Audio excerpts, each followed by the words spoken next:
what I've learned is that both men and women tend to have this expectation, like a story already set in their mind of what is supposed to happen. And so when things fall outside of that, then it's like, oh, she's wrong, he's wrong, I'm wrong, they're wrong. Like it's all these judgments around this supposed ending or outcome that should have happened on this day at this time, when really dating is no different than any other journey. Even once you're in the relationship, it's no different than any other journey. It's not linear. Sometimes it's just like a zigzag all over the place. And, everyone's map is not the same. Welcome to the Asian Dating Podcast. I'm your host, May Bugenhagen. I am the owner of Two Asian Matchmakers, which is a boutique matchmaking company that helps men find an Asian woman all across the US or in Asia. And my guest this week is Farrah Blakely, and she is pretty amazing. Farrah is a certified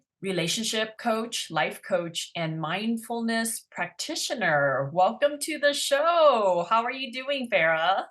Thank you, May. I'm doing great. I'm so glad to be here. Thank you for having me. Yes, yes. So tell the audience a little bit about how you got started and what made you do what you do today to help others. Yeah, so actually, it was my own personal experience. I am divorced. When I divorced back in 2003, four, somewhere around there, I wanted to, find love again. And so I started my dating journey. As I was a single mother, I had two young kids. So starting the dating journey again after a divorce was very challenging.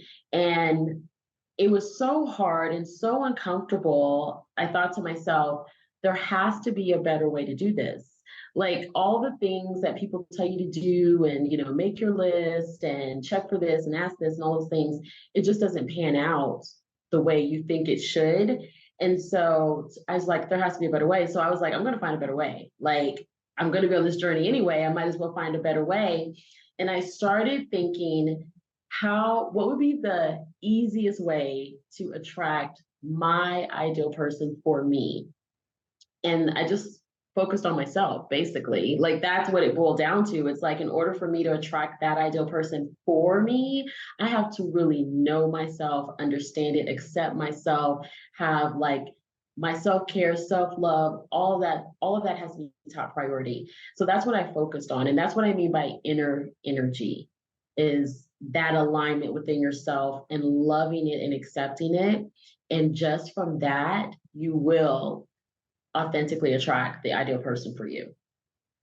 How can you tell if someone doesn't do the inner work, doesn't love themselves to feel like they deserve a person and they're not attracting the right people in their life? Like, how do you give me an example of someone that you're like, whoa, you need help? So an example of that would be there's a lot of focus or a lot of time being spent on things that are the outside of themselves that they use for validation. So they meet someone and they immediately need feedback from friends and family to say, yep, go for it. Nope, don't go for it. He did this. Nope, you shouldn't do. Like things like that is a big flag, a big red flag to say like you really haven't honed in your own authenticity, your own authority of what it is you want, what your boundaries are, what makes you happy, because you don't need to seek anyone else's validation because you're so connected with yourself that you know right away or you don't know right away or you know for sure that it's not what you want right away. And I think that's a main red flag right there. Another one is that you're gung ho on a goal. And this goal is like the goal of goals. If you don't have this goal, like marriage or finding a boyfriend by X date, then your world comes crumbling down. So I think those two things are big red flags to indicate that this person has not honed in on their self awareness. They're lacking some self love and acceptance of where they're at and enjoying the process of just knowing themselves through their journey of dating. So when you said that, somebody who has a goal of, I need to get married by such and such, I need to find a boyfriend in 3 months or whatever that may be, I thought you were going to say something like, I need to train for this marathon and be ready to run in 6 months. Like, like, so are you saying that these goals shouldn't be relationship, put a dead end date for a boyfriend, but they should have other goals to help them be more of themselves and like themselves and be proud of their accomplishments and be confident? I mean, isn't that kind of where it all stems from? That if you're confident in your life, then you don't have to seek judgment or seek advice from people like, "Ooh, what do you think of him? I just started Yes, dating him. What do you think? What do you think?" Like, if you're yes. so confident in liking this person, you're like, "Okay, I don't need to get other people's approval." Is that kind of what you're saying? Yes, exactly. So it's great. And don't get me wrong, it's great to have goals, but I think when you're so attached to one goal, it kind of means that you're not as open and in the flow of what the universe has for you. Because you're just like, listen, I'm getting married by the end of 2023, and that leaves out a lot of alignment for what you need, and it just kind of is like slide somebody into that spot so I can check this box and get it done. You know what I mean? So you're right. When you're working on your confidence and you're enjoying your life as your life, you do things that you enjoy, you hang out with people that you enjoy, you have great family and friends, you're, exploring all those things, whatever it is you love to do, that comes out in your energy as you go out into what they call the wilderness to date. And that is what makes you attractive. And that's when the right people and opportunities start just coming to you, and you're like a magnet. And you hear the saying, "Oh, I just met them out of the blue." It just, I don't know, I just met him out of the blue. It's not out of the blue. You manifested that. You did the work, and that work was out into the universe working in your favor, and you two were brought together. So when you got divorced in 2003-ish and you realize, you know what, I need to attract the right guy, I'm going to work on myself. What are some steps? What are some things that you did to work on yourself to be ready to attract the right man? The first thing I did is I took an assessment of where I was at that moment. Because there's where I wanted to be, which was, in a relationship, married again, happy family. That's where I wanted to be. But that's not where I was at that moment. And I didn't have the emotional bandwidth or availability for that at that moment. So I had two small kids. I was in my career, like building my career because I had goals with that. And I wanted my finances, I wanted my lifestyle to be a certain way. So I had to pick a priority. And by picking a priority, that means everything can't be a priority. So I decided my priority is my career and my kids right now. I still wanted to date, but I understood that at that time, I'm probably not capable of managing a serious relationship at that point in time in my life. So dating is what I took it as. I'm casually dating. I have companions. I might meet someone. I might not. It was all okay. So that was the first thing I did.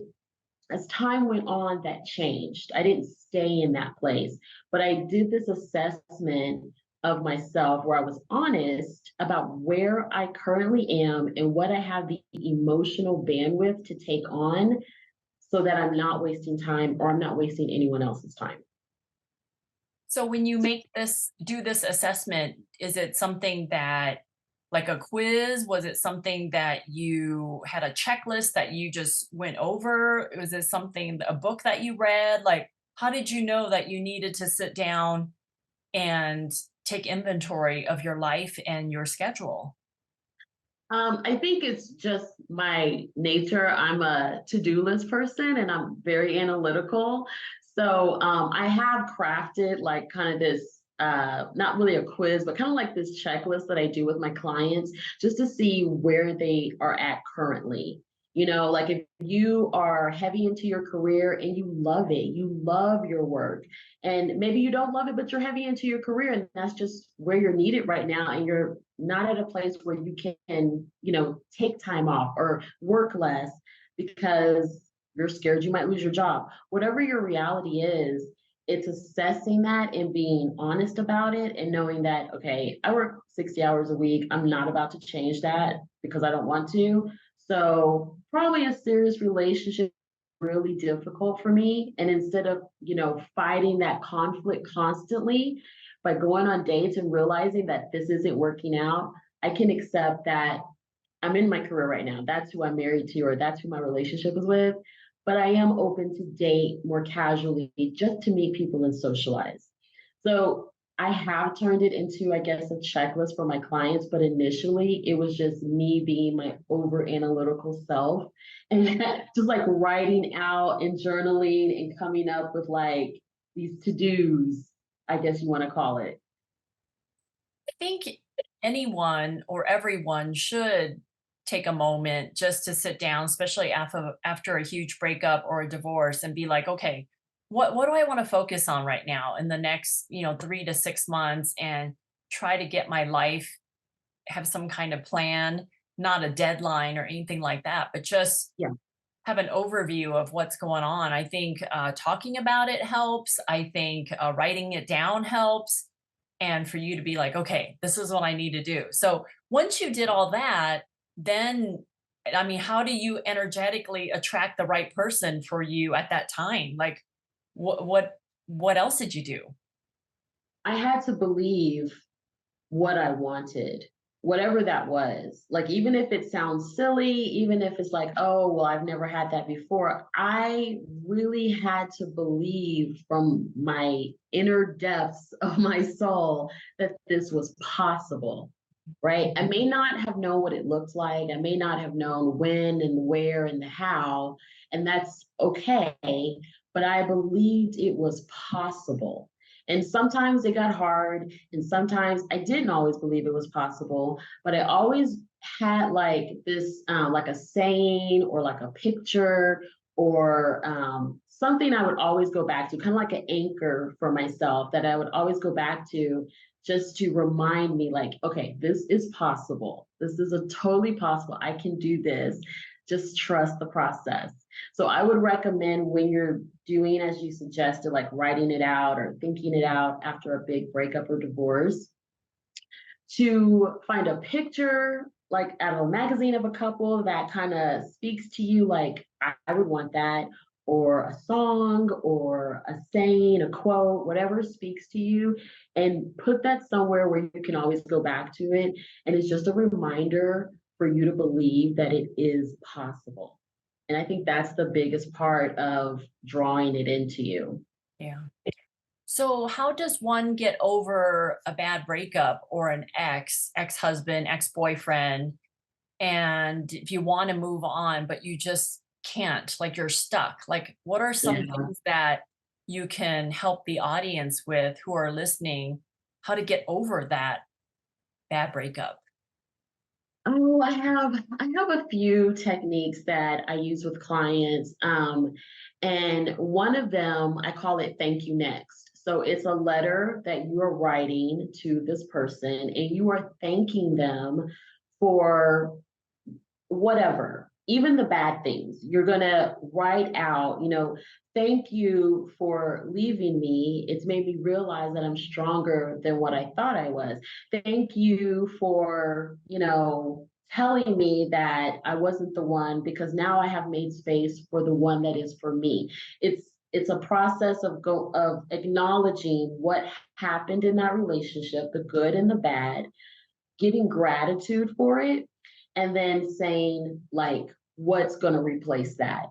So like in that example, thank you for, I don't know, in my example, thank you for cheating on me.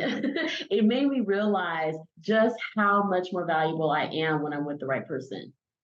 Things like that. And there are steps before we do that, but I call it thank you next, because you are closing this chapter and you're like symbolizing that you're ready for this positive thing, the next, to come in. And so it's cathartic. A lot of things can come out of that.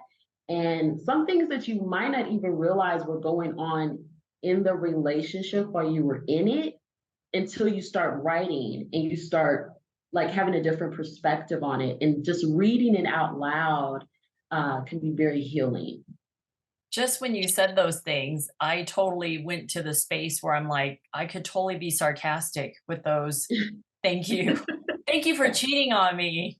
You made me realize I'm a lot better than you are. Or like, Yeah, and that's what it's for. Like it's really just to get it out, like yeah, get it out of your head and put it on paper and really see like this is what happened, but this is what I'm open to now. Like I survived this. Now this is what I am calling in to replace it.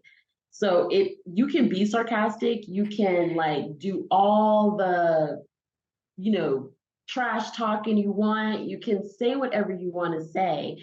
And but the point of it is to get it out. yeah. I really feel like that would be valuable just to say it out loud and Mhm. almost to move on from it, right? Like, okay, once Yes. this out, I said it with my words, and now it's like, okay, I'm ready to move on. And I could see that being therapeutic and cathartic. So Yeah. that's Yeah. a good little exercise. All right, all right. Now, how do you avoid bad dates or wasting time on the wrong people once you are ready to date and once you are attracting good people to you now? Like, what are some things to do to avoid bad dates? So this is where boundaries come in, and I work with my clients on really getting clear on their boundaries because a lot of times when dealing with professionals, they're really into their careers, they're highly ambitious. Those tend to be the individuals that aren't as good with boundaries and like enforcing them. So that's where we work on boundaries and really being clear about what you have time and energy for. So when you're clear on your boundaries and you're meeting people, when you're having conversations and asking, qualifying questions, which is another aspect of my coaching, helping you learn how to ask the right questions. The feedback that they're giving you is giving you the information you need to know, like, do I want to continue this? Do I want to, go on another date? Do I want to continue having texting back and forth or whatever? Or should I just, end this now? So boundaries are a big component of that process. And when that's in place, you can cut out a lot of, wasting time and also gain you the confidence just to tell someone like, listen, I don't think this is going to work, or I don't think I want to go on our date Friday night based on our conversations. It's not a good fit. Having the confidence to be able to say that to someone and it be okay. It doesn't have to turn into a confrontation. Or if someone says that to you and you being okay with that in the same manner, it comes from building that confidence and boundaries. I think it's so valuable that people are speaking their mind. For example, like, hey, you know what? Based on that conversation we had, I don't think it's a good idea we go out Friday night. I don't feel like we're a good match in the long Yeah. term. Instead of ignoring his calls and ghosting and disappearing, like, come on, like, we're all adults now, right? We are Yes, yes, adults. We are dating 18 and over, 28, yes, 38, 48, 58.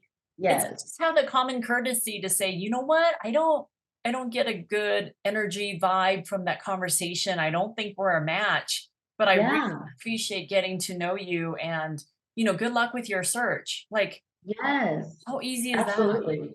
Yeah, and if you're not used to doing that, I can understand why it kind of feels intimidating or weird, but once you do it, you'll be able to do it again. And after you do it like two times, like the third time, you know what I mean? Like it just gets easier and easier when you start to put that into practice.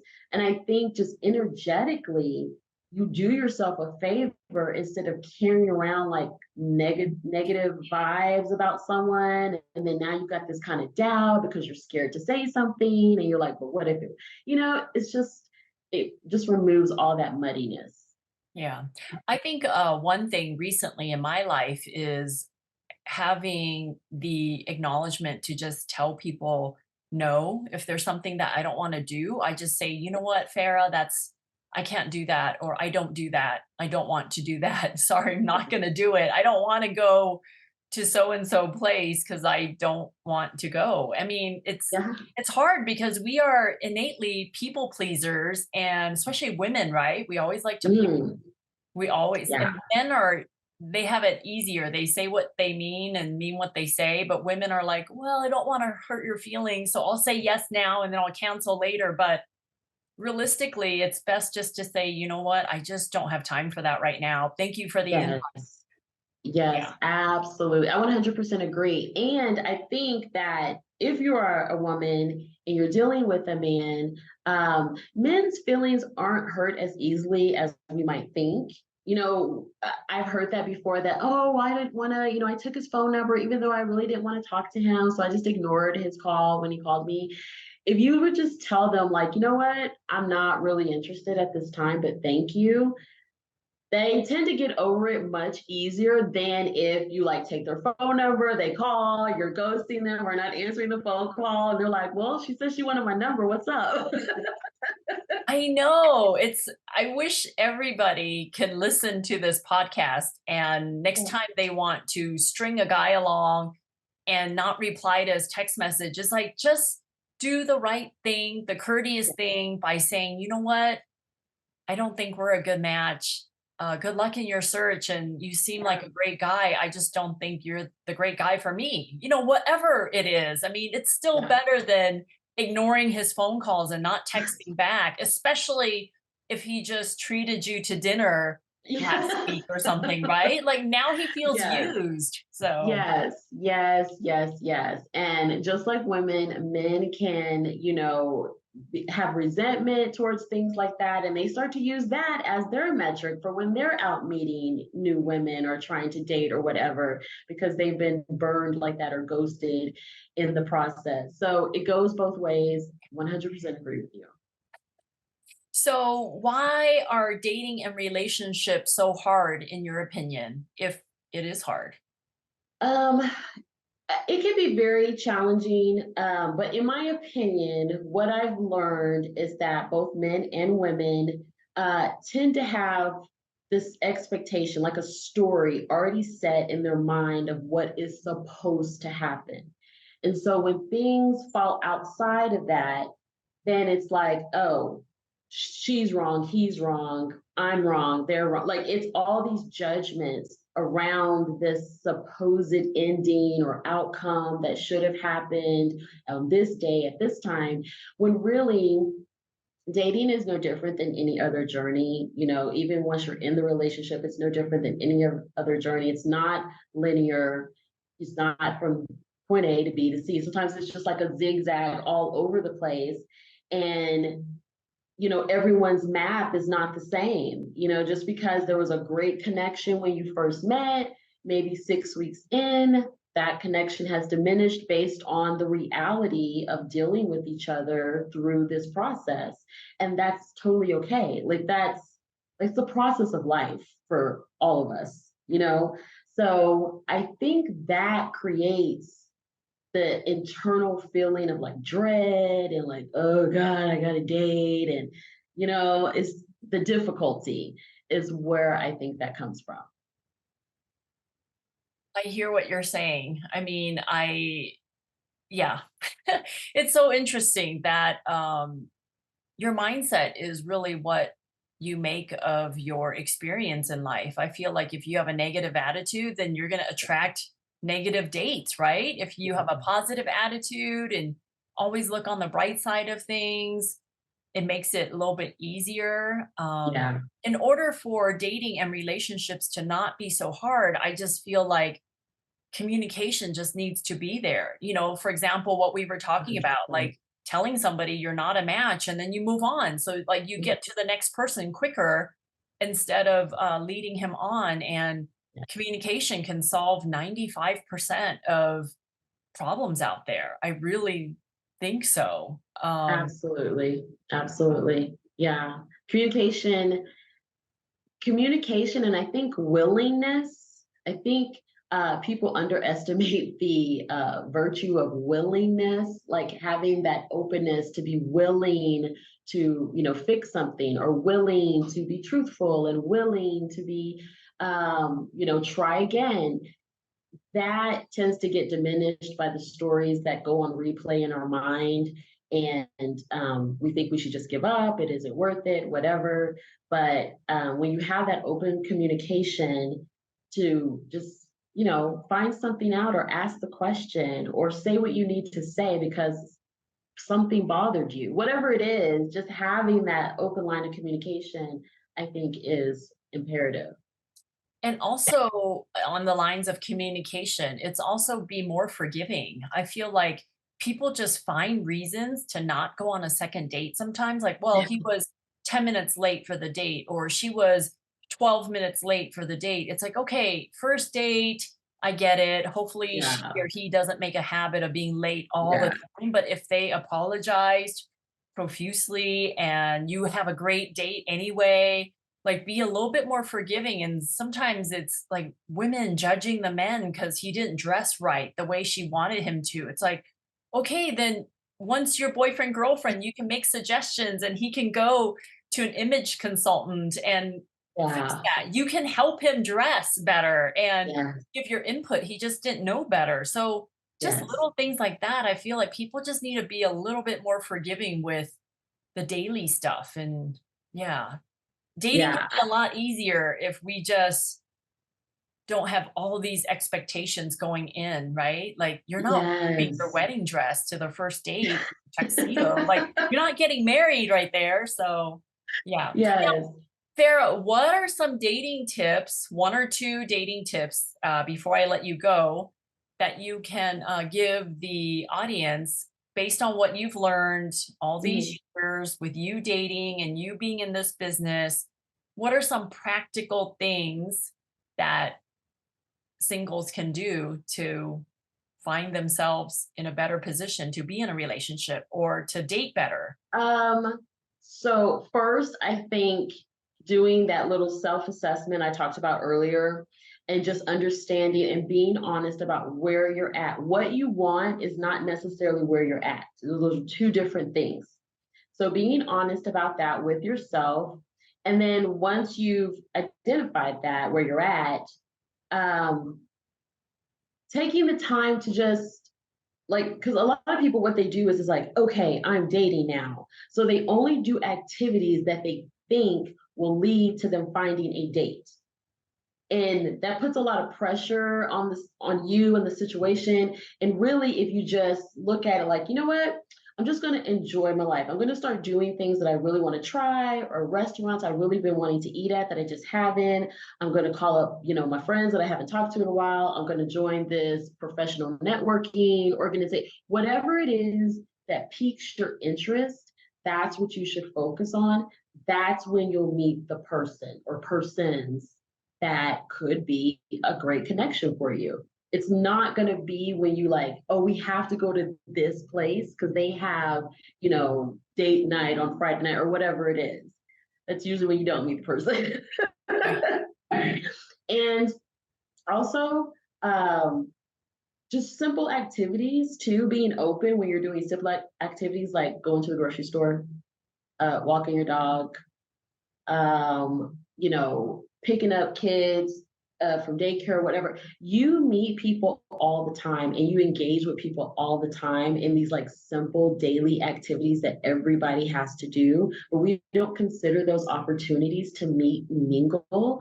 So we just kind of shrug it off. But those activities are the things that will lead you to meet that person. You'd be surprised at how helpful people are, and you'd be surprised how influential you are to those type of people. Like, people may be checking you out when you don't realize it. They want to meet you when you don't realize it. And those simple interactions can lead to a connection very easily. I think you're right, because if you put so much emphasis on, oh, let's go out Friday night because I know it's like a little singles activity, then you're putting all this pressure on meeting somebody there.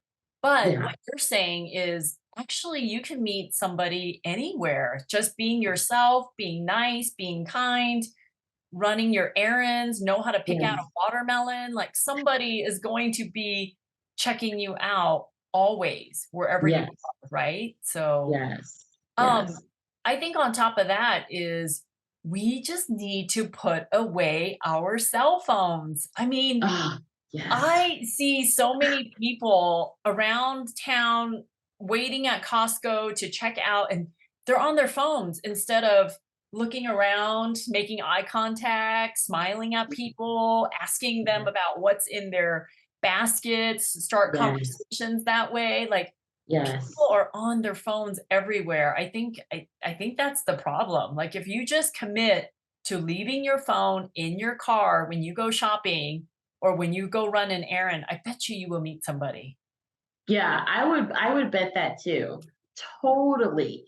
Like even if you're going to an event and just keep your phone in your purse or keep it in your pocket and just like every time you think about reaching for your phone, like go introduce yourself. Like just make that bet with yourself. Like every time I think about it, I'm just gonna go up to someone and introduce myself and do it that way. Cause I know it's hard. I reach for So, my phone too. okay, so Farah, in the 30 minutes or so that we've been talking, you seem to be very smiley, very positive. Like I could see your teeth, so you are smiling in the camera. Now, how would you suggest a woman who meets a nice man somewhere and she thinks he's kind of cool, wants to keep in Mhm. touch with him, or want to give her number to him, but he's not asking? How would a woman go Mhm. about doing that in a flirtatious yet effective way of letting him know that she's interested and hopefully he will call her? How would she go about that? I think striking up a conversation. So guys are really simple. So you can like you don't have to put a lot of thought into striking up a conversation with a guy. You can just like how you doing. A compliment goes a long way with guys. So compliment on his outfit or hair or whatever. And just make sure it's genuine and then get him talking and ask him questions about himself. So if you give a compliment and he's like, thanks, then you can follow it up with, is that your favorite color? Like if he's wearing blue, say, oh, is blue your favorite color? And that just kind of gets the conversation going. And then as he's talking, you can always throw in like, well, I really like that tie. I mean, your girlfriend or wife, they must have picked that out for you because it looks great. Then we've opened the door for him to be like, oh yeah, my wife loves to shop for me. Then Okay. I'm not gonna ask you number. But if he's like, I don't have a girlfriend or a wife, now you've got an opening there to kind of change the direction of the conversation.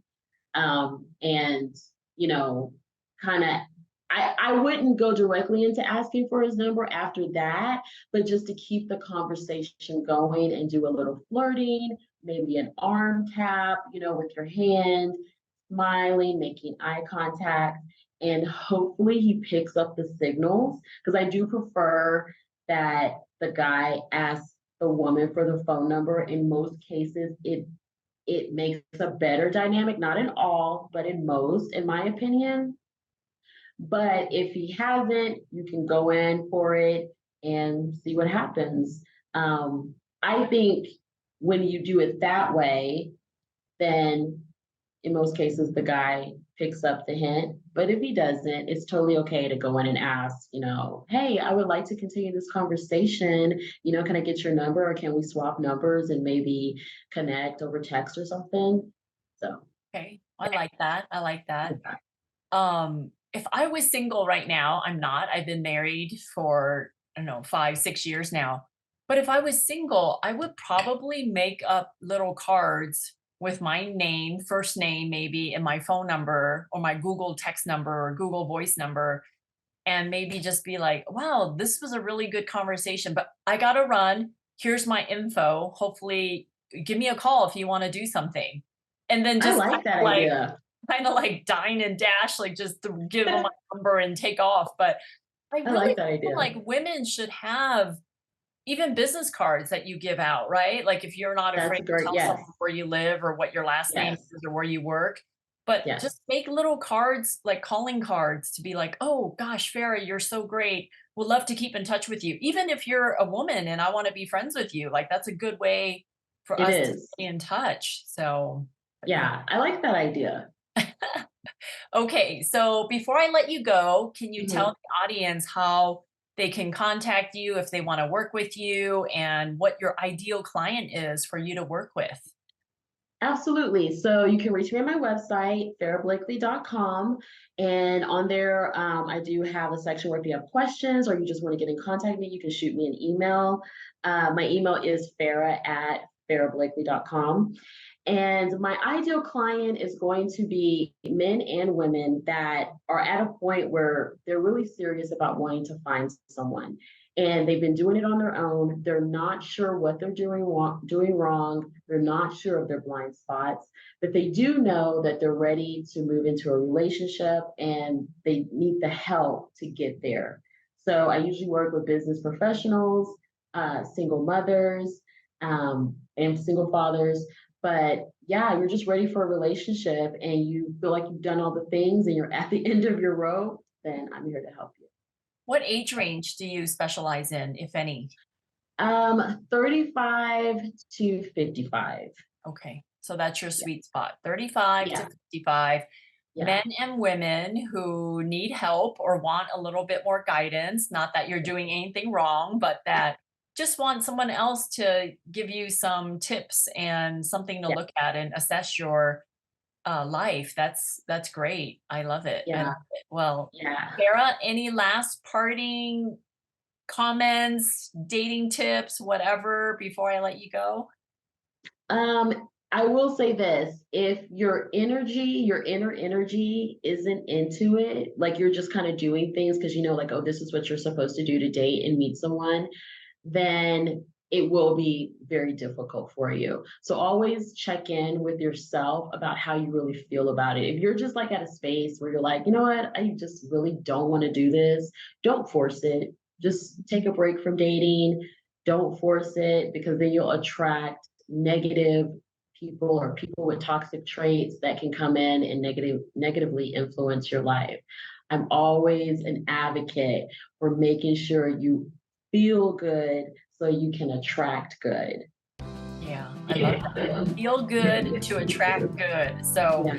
well, thank you for joining me today. And if you are a man looking to date an Asian woman, please contact me at twoasianmatchmakers.com. Ladies, I would love for you to fill out a profile with me so I know where to find you and set you up with men all across the US.